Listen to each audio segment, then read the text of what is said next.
Praise the lord. మన ప్రభును మన రక్షకుడైన యేసుక్రీస్తు వారి ఉన్నతమైన నామంలో మీ అందరికీ మా హృదయపూర్వక వందనములు. ఈ యొక్క ఆదరణ వాక్యము మీకు దీవెనకరంగా ఉందని నమ్ముతున్నాము. కనీసము ఈ వాక్యమును ఒక 10 మందికైనా షేర్ చేయగలరని దేవుని పేరట మనవి చేసుకుంటున్నాము. ఈరోజు దేవుని వాక్యము, నాకు బలము ఉడికెను అనుకొంటిని, యెహోవాయందు నాకిక ఆశలు లేవనుకొంటిని. విలాప వాక్యముల గ్రంథము 3వ అధ్యాయము 18వ వచనము. So I say my splendour is gone and all that I had hoped from the Lord. Lamentations chapter 3 verse 18. ఈ రోజు నిమిత్తము కృప కలిగిన దేవుడు మనకు అనుగ్రహించిన వాక్య భాగమును బట్టి ధ్యానించుకుందాము. ప్రభునందు ప్రియమైన సహోదరి సహోదరులారా, కొన్నిసార్లు మనము నిరాశలోనికి వెళ్ళిపోతుంటాం. మన జీవితం ముగించబడింది అనేంత బలహీనత, కృంగుదల, శోధన మనల్ని ఆవరిస్తుంది. ఇక ఎందుకు ఈ జీవితం? ఇక ఎవరి కోసం బ్రతకాలి? నేనేం చేయగలను? అంతా చేదాటిపోయింది కదా, అంతా అయిపోయింది కదా అని మన ఓటమిని చూసినప్పుడు, మన యొక్క పనిలో ప్రతిఫలము చూడలేనప్పుడు, మనము వెనకబడినప్పుడు అనిపిస్తుంది. అందులో తప్పేం లేదు, మనుషులం కదా. అలా డీలా పడిపోవడం, నిరుత్సాహంలోనికి వెళ్ళిపోవడం చాలా సహజం. ఈ యొక్క వాక్యము చెబుతున్నటువంటి ఇర్మియా గారు కూడా తన యొక్క లోపల ఉన్నటువంటి ఫీలింగ్స్ ని బయటికి చెబుతున్నాడు. యెరూషలేములో దేవుని వాక్యమును ప్రకటిస్తున్నాడు. యెరూషలేము పాడైపోయిన స్థితిలో ఉంది.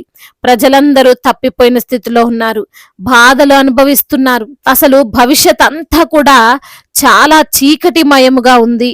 అప్పుడు ఇర్మియా చాలా బాధతో కృంగిపోయి అంటున్నాడు.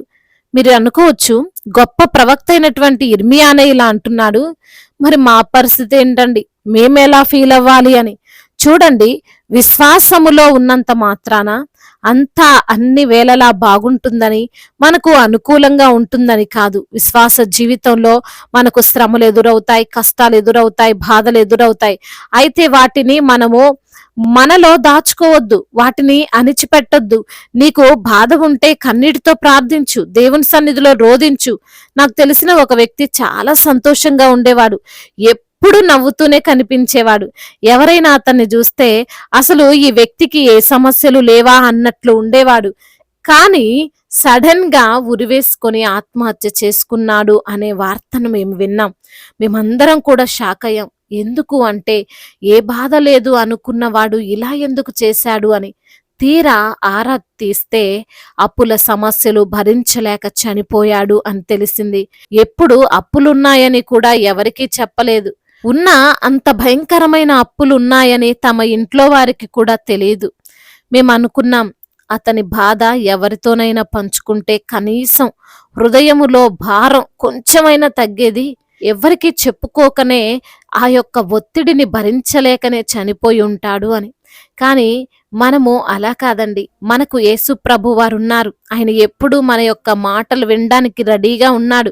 నీ యొక్క బాధను, నీ యొక్క కష్టాన్ని బహుశా ఎవరికి చెప్పుకోలేకపోతే దేవుని సన్నిధిలో ఆ బాధను పెట్టు, నీ యొక్క హృదయ భారము తీరుతుంది. అంతేగాని నీలో నీవే కృంగిపోయి ఆనందంగా ఉన్నాను అని చెబుతూ నటిస్తూ జీవించకు.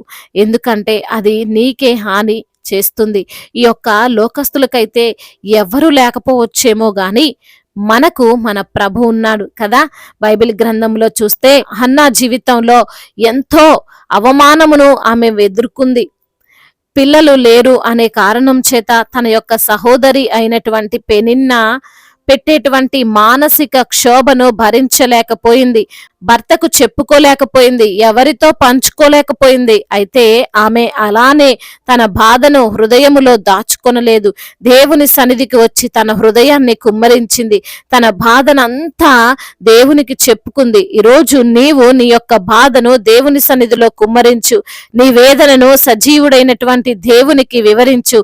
ఆయన వినగల చెవిగలవాడు, మాట్లాడగల స్వరము గలవాడు, తప్పకుండా నీకు జవాబునిస్తాడు. అంతగా బాధపడినటువంటి ఇర్మియా ఈ యొక్క వచనము తర్వాత ఇంకొక మాట అంటున్నాడు, యెహోవా కృపగలవాడు, ఆయన వాత్సల్యత ఎడతెగక నిలుచున్నది గనుక మనము నిర్మూలము కాకున్న వారము అని.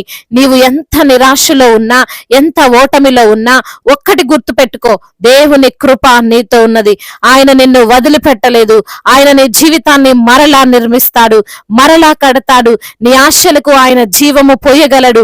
నీకు మంచి ఆరోగ్యం ఇచ్చి నిన్ను స్వస్థపరచగలడు. నీకున్న ఆర్థిక పరమైన కష్టాల నుండి నిన్ను తప్పకుండా ఆయన లేవనెత్తగలడు. కాబట్టి దిగులు చెందకు. నిరాశలో ఉన్నావేమో, నా జీవితం అయిపోయింది అనే ఆలోచనలో నీవు ఉన్నావేమో, అయినా సరే నీ యొక్క విశ్వాసములో మార్పు ఉండొచ్చు. దేవుణ్ణి నమ్మడం మానివేయొద్దు. ఆయన కృప వాత్సల్యత ఎప్పుడు నీతోనే ఉంటుంది అని ధైర్యముగా జీవించు. దేవుడు ఈ మాటలను దీవించి మన హృదయములో ఫరింప చేయునుగాక. వాక్య భాగమును బట్టి ప్రార్థించుకుందాము. ప్రతి ఒక్కరు కూడా ప్రార్థనలో ఏకీభవించగలరు. ప్రార్థన. మహాశక్తి సంపన్నుడా, మహోన్నతుడా, కృపా కనికరములు కలిగిన దేవ, జీవాధిపతి మీకు స్తోత్రాలు ప్రభా. ఉన్నవాడ అనువాడ గొప్ప తండ్రి మీకు స్తోత్రాలు ప్రభా. అయా మా మధ్య ఉండే దేవుడు తండ్రి, మాకు తోడుగా ఉండే దేవుడు అయ్యా, శ్రమలలో మమ్మల్ని దాటిపోని దేవుడు అయ్యా, కష్టాలలో మమ్మల్ని ఆదుకునే తండ్రివయ్యా. ఈ రోజున తండ్రి వాక్యము ద్వారా సూటిగా తేటగా మాతో మాట్లాడి మమ్మల్ని ఎంతగానో ధైర్యపరిచి బలపరిచి ఆదరించి ప్రోత్సహించిన మీ అమూల్యమైన మాటలను బట్టి, వాక్య సత్యాన్ని బట్టి మీకు స్తోత్రాలు ప్రభా.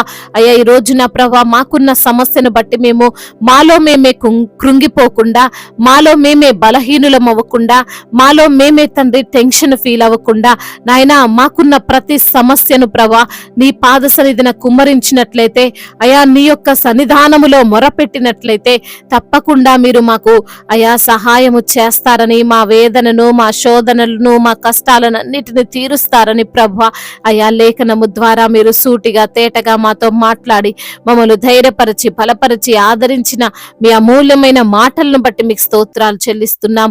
ఎందరైతే బిడ్డలు ఏ ఏ సమస్యలతో ఉన్నారో, ఇరుకులతో ఇబ్బందులతో ఉన్నారో, వేదనతో బాధతో ఉన్నారో, కృంగిపోతున్న స్థితిలో నలిగిపోయిన స్థితిలో ఉన్నారో ప్రభా, ప్రతి బిడ్డను మీరు లేవనెత్తండి అయ్యా. మంచి ఆరోగ్యాన్ని దయచేయండి, మీరే స్వస్థపరచండి ప్రభా. ఏ రోగముతో, ఏ రుగ్మతతో, ఏ బలహీనతతో ఉన్నారో ప్రభా, ఆ బలహీనతనంతటిని తీసివేసి మంచి బలాన్ని వారికి మీరు అనుగ్రహించమని వేడుకుంటున్నామయ్యా. ఆర్థిక సమస్యలను కొట్టివేయండి, అప్పుల భారాల నుండి విడుదల దయచేయండి అయ్యా. అప్పు తీసుకునే బిడ్డలుగా కాకుండా అప్పు ఇచ్చే బిడ్డలుగా వారిని ఆశీర్వదించండి. తలగా ఉంచుతాను గాని తోకగా ఉంచునన్న మీ వాగ్దానం వారి జీవితంలో నెరవేర్చండి ప్రభా. ఉద్యోగం లేక బాధపడుతున్న బిడ్డలకు మంచి ఉద్యోగాన్ని దయచేయమని బ్రతిమిలాడుకుంటున్నాం తండ్రి. అనాథలుగా అభాగ్యులుగా ఉన్నారో వారిని తండ్రి ఆదరించండి, బలపరచండి అయ్యా. కృంగిపోతుండగా లేవనెత్తండి నా తండ్రి. అదే విధంగా బిజినెస్ చేస్తూ నష్టపోయినటువంటి బిడ్డలను మీరు జ్ఞాపకం చేసుకొని ప్రభా అయా నష్టాన్నంతటిని లాభకరంగా మార్చమని బ్రతిమిలాడుకుంటున్నాం తండ్రి. చిన్న బిడ్డలను మీరు కాచి కాపాడండి ప్రభా. యవన బిడ్డలందరినీ తండ్రి మీరు కాచి కాపాడండి. యవన వయసులో చెడు వ్యసనాలకు బిడ్డలు బానిసలు కాకుండా ప్రభా అయా మీ యొక్క కాపుదలలో ప్రతి యవన బిడ్డను భద్రపరచమని వేడుకుంటున్నాము తండ్రి. అయా మరి తండ్రి త్రాగుడు వ్యసనాల నుండి, గేమ్స్ ఎడిక్షన్స్ నుంచి, అయా మరి తండ్రి చెడు స్నేహాల నుండి, అయా వ్యర్థమైనటువంటి అలవాట్ల నుండి తండ్రి బిడ్డలకు విడుదల దయచేయమని బ్రతిమిలాడుకుంటున్నాము తండ్రి. అదే విధంగా వివాహాల విషయంలో తండ్రి మీ యొక్క చిత్తం ఏమిటో కనిపెడుతున్న ప్రతి బిడ్డ జీవితంలో మీ యొక్క చిత్తాన్ని నెరవేర్చండి తండ్రి. ఏ విధంగా నా ప్రభా అయా ఎందరైతే బిడ్డలు ప్రభా దైవజనులుగా ఉన్నారో వారందరికీ మీరు తోడుగా ఉండండి. వారు చేస్తున్న పరిచర్యను తండ్రి అయా ఫలింప చేయండి. సువార్థికులను తండ్రి అయా మీ యొక్క కాపుదల్లో భద్రపరచండి. వారు చేస్తున్న సువార్త పరిచర్యను దీవించండి, మిషనరీస్ ని దీవించండి. వారికి తండ్రి మీ యొక్క మెండైన కాపుదల దయచేయమని వేడుకుంటున్నాం. మా దేశాన్ని, మా రాష్ట్రాలను మీరు జ్ఞాపకం చేసుకోండి. సమాధాన దేశముగా మా యొక్క భారతదేశాన్ని మీరు ఉండులాగున మీ యొక్క కటాక్షము మా భారతదేశం పైన ఉంచండి. ఇతర దేశాల పైన మీ యొక్క కనికరము, మీ దయగల హస్తము ఉంచమని బ్రతిమిలాడుకుంటున్నాం తండ్రి. అదే విధంగా నా ప్రభువా మరి తండ్రి ప్రయాణాల్లో ఉన్నారో వారి యొక్క ప్రయాణం అంతటిని సుఖముగా, సౌఖ్యముగా, క్షేమకరముగా ఉండునట్లుగా కృప చూపించమని బ్రతిమిలాడుకుంటున్నాము తండ్రి. రక్షణ లేని ప్రతి బిడ్డకు రక్షణను, మారు మనసు లేని ప్రతి బిడ్డకు మారు మనసును మీరు అనుగ్రహించమని బ్రతిమిలాడుకుంటున్నాం తండ్రి. అదే విధంగా నా ప్రభువా అయ్యా మరి తండ్రి విధవరాళ్ళ పక్షముగా వాద్యమాడే దేవుడో తండ్రి, ప్రతి ఒక్కరికి మీరు తోడై ఉండండి నాయన. గర్భఫలము లేని బిడ్డల కొరకు ప్రార్థిస్తుండగా వారికి గర్భఫలాన్ని దయచేయండి. గర్భిణీ స్త్రీలను మీరు జ్ఞాపకం చేసుకుని తల్లి బిడ్డలకు క్షేమాన్ని దయచేయండి. ఇప్పుడే పుట్టిన చంటి బిడ్డలను కూడా మీరు జ్ఞాపకం చేసుకుని నా ప్రవ్వ అయా వారికి మంచి ఆరోగ్యాన్ని దయచేయమని వేడుకుంటున్నాం. ఇతర దేశాల్లో ఉంటున్న ప్రతి ఒక్క బిడ్డకు మీరు తోడై ఉండండి. వారి యొక్క కష్టార్జితాన్ని మీరు ఆశీర్వదించమని వేడుకుంటూ మానాథుడు సర్వశక్తిమంతుడు సజీవుడైన యేసుక్రీస్తు వారి బలమైన నామంలో ఈ ప్రార్థనను అడిగి వేడుకొని పొందుకొని ఉన్నాము మా ప్రియ పరలోకపు తండ్రి. ఆమెన్. ఈ రోజు పెళ్లి రోజు మరియు పుట్టినరోజు జరుపుకున్న వారందరినీ దేవుడు దీవించి సకల మేలులతో, సకల ఆశీర్వాదములతో, కృపాక్షేమములతో, శాంతి సమాధానముతో, మెండైన దీవెనలతో దేవుడు మిమ్మల్ని నింపునుగాక. మీ యొక్క ప్రార్థన అవసరతలను మాకు తెలియజేయగలరు. మీ కొరకు మేము తప్పక ప్రార్థిస్తాము. మొదటిసారిగా మన యొక్క ఆదరణ వాక్యం చూస్తున్నట్లయితే తప్పకుండా సబ్స్క్రైబ్ చేసుకోగలరు. ఈ వాక్యం మీకు ఆశీర్వాదకరంగా ఉండినట్లయితే అనేకులకు కూడా ఈ వాక్యాన్ని పంపి మీరు కూడా దేవుని యొక్క రాజ్య సువార్తలో పాలిభాగస్తులు కావాలని దేవుని పేరిట మనవి చేసుకుంటున్నాను. May God bless you all. దేవుడు మిమ్మల్ని దీవించి బహుగా ఫలింప చేయును గాక.